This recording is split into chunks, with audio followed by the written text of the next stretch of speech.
À cet temps de la fin, Dieu nous a envoyé un prophète. Son nom, c'est William Marion Branham. Branham, donne-moi un peu la photo là. N'est pas notre Dieu. Branham, c'est un frère. Sauvé par la grâce. Mais Dieu l'a élevé au-dessus de nous. Branham, c'est un prophète mangeur. Au travers de qui la parole de Dieu était venue. Alors écoutez-moi très bien. De manière fracassante. Alléluia. Amen. Que la porte est étroite aujourd'hui. C'est le message de l'heure. Alléluia. Amen. C'est fort, mais mais c'est la vérité. dans La prédication, viens, suis-moi. Parce que le message de l'évangéliste du temps de la fin est tiré de Malachie 4. Paragraphe 30 à 33. Je pense que cette parole, viens, suis-moi, ce serait le meilleur conseil que je pourrais donner.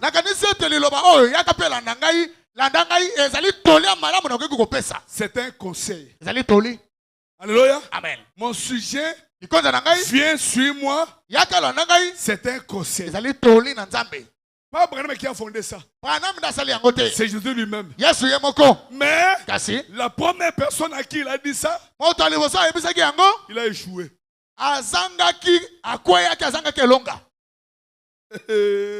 Oui. C'est un conseil pour donner, vous voyez? Je parle à des milliers de jeunes. Ou que je parle juste à ceci. Ceci, pas seulement un conseil, mais aussi un ordre. Un ordre. Viens, suis-moi. Qui t'appelle? Le suivre où? Là où il a caché son nom. Là où il a caché son nom. Là où il s'est révélé. Alléluia. Très bien. C'est un ordre. Et je pense l'occasion la plus belle qui ait jamais été donnée offerte à quelqu'un. Et particulièrement à une jeune personne. C'est quand Jésus lui a dit, viens, suis-moi. Alléluia. Amen. Descendons un peu. L'occasion la plus bénie, la plus particulière, spéciale que Dieu t'accorde ce soir, c'est quand Dieu te dit, viens, suis-moi. Alléluia. Amen. C'est une occasion bénie. Écoutez-moi très bien. Vous allez suivre quelqu'un dans cette vie. Vous allez suivre quelqu'un. Si tu ne suis pas Jésus, tu suivras quelqu'un d'autre et attendez-vous aux conséquences. Attendez vos conséquences. Vous allez suivre quelqu'un. Souvenez-vous ça bien de ça. Vous allez suivre quelqu'un. Dans votre manière de suivre cette personne, assurez-vous de savoir qui cette personne-là suit. Alléluia. Amen. Tu m'appelles pasteur Muzungu, serviteur de Dieu. Avant de me choisir comme pasteur, priez, fouillez, priez, jusqu'à ce que Dieu te révèle. Ce jeune homme suit qui? C'est là où il sera, C'est là où tu seras. Là où il sera, c'est là où tu seras. Moi, Paul dit, imitez-moi. Comme moi j'imite Christ. Et une fois Paul a dit, soyez mes imitateurs. Comme moi je suis moi-même de Christ. En d'autres termes, suivez-moi de la même manière que je suis Christ.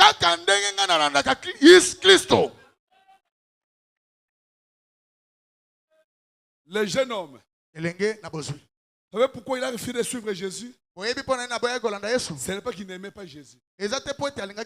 Il aimait Jésus. Mais la chose qui a fait qu'il ne voulait pas suivre Jésus, c'est quand Jésus lui a dit ça en parabole. Et puis il le regarde. Jésus n'a pas une maison. Il n'a pas de femme. Il n'a pas de valise. Il est errant. Aujourd'hui à Bethanie, demain à Galilée. Et là-bas, à Samarie, il est comme ça. Il est comme un clochard. Et prendre tout ce que j'ai moi et donner aux pauvres, les Lazare et les autres. Et moi je serai là comme lui. Commencer à manger de pain. Pour manger, il faut mettre un panier. Et que dans ce panier-là, on met quelque chose et va suivre de ça. C'est là qu'il a échoué. C'est là qu'il a échoué. Mais la Bible dit, si vous lisez très bien, le même jeune homme riche, après avoir rejeté la paix de Jésus, il est devenu pire qu'avant. Avant, il était bon. Mais quand il a rencontré Jésus, qui n'a pas cru en Jésus, comme Jésus le voulait, il est devenu pire qu'avant. Et un jour, il était très riche. Il mangeait très bien.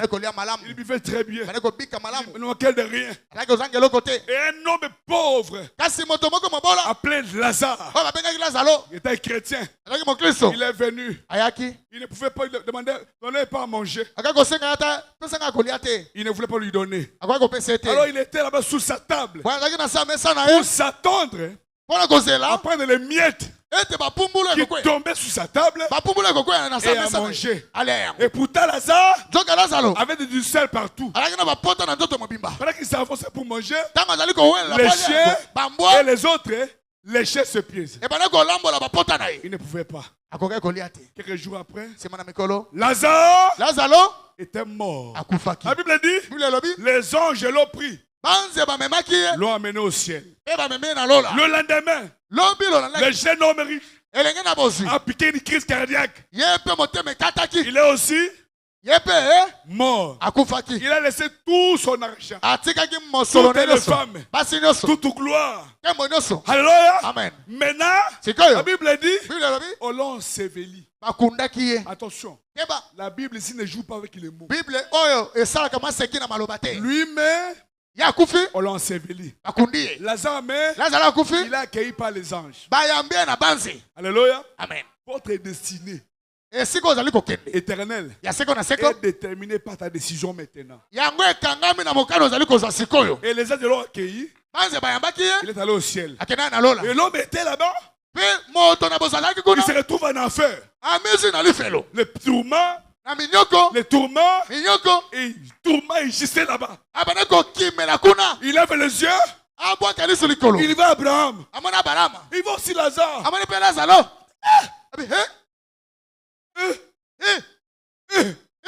Père Abraham. Père Abraham.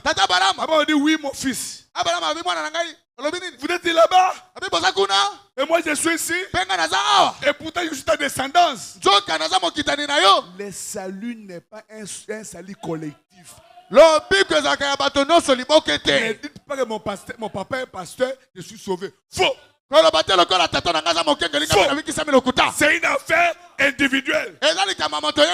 Et maman lui dit, mon enfant, je suis ici dans la gloire. Parce que j'avais choisi de suivre Jésus.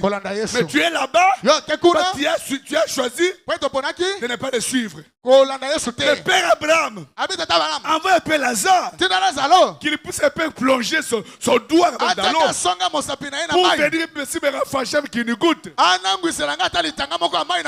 Ah mais non, il n'y a même pas moyen qu'il quitte là-bas pour venir là-bas.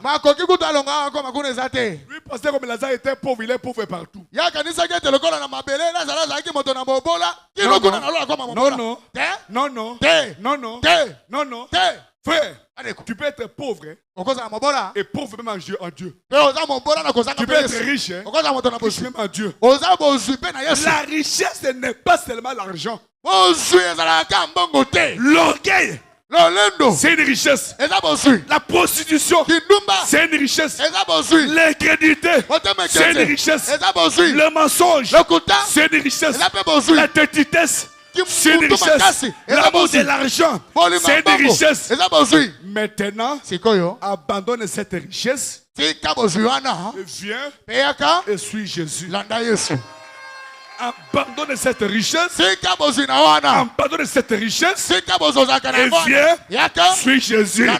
Quand tu suis Jésus, Jésus s'occupe de ton âme. J'aimerais dire ceci. En arrêtant que Jésus vient bientôt.